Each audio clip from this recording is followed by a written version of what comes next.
Kev corners Liam after a bombshell admission and Robert's caught in the crossfire. Just when it felt like the village had settled on the idea of Kev fading quietly out of Robert's life, Emmerdale yanked the rug, and I think this twist might be the most dangerous yet.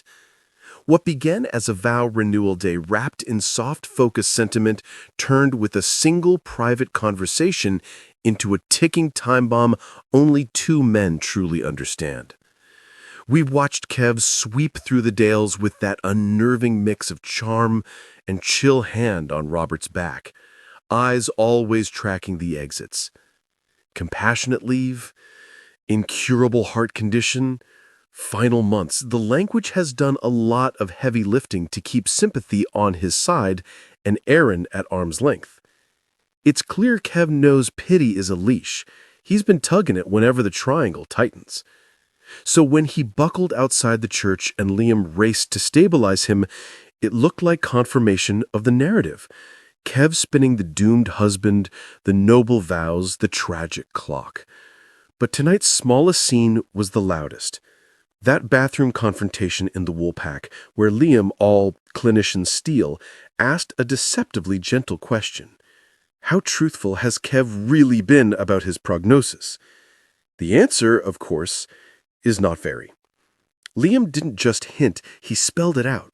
Follow the right course, change the story, and suddenly, months becomes years, decades, even.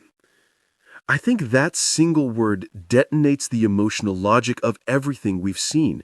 If this isn't a deathbed romance but a long game, then every vow, every threat, every one last Christmas turns from pathos into strategy.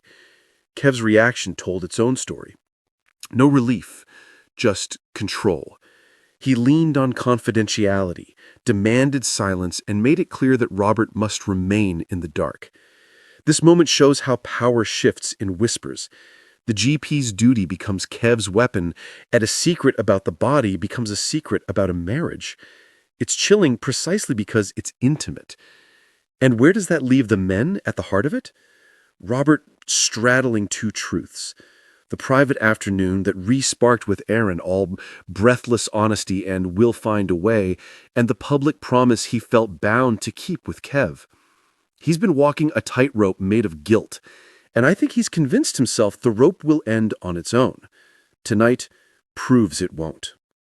Meanwhile, Aaron, older and softer around the bruises, chose compassion over possession. He let Robert go to the church, swallowed the sight of vows that should have been his, and walked away because he won't dance on a man's grave. That's growth, and it hurts. The fallout threads are delicious and deadly.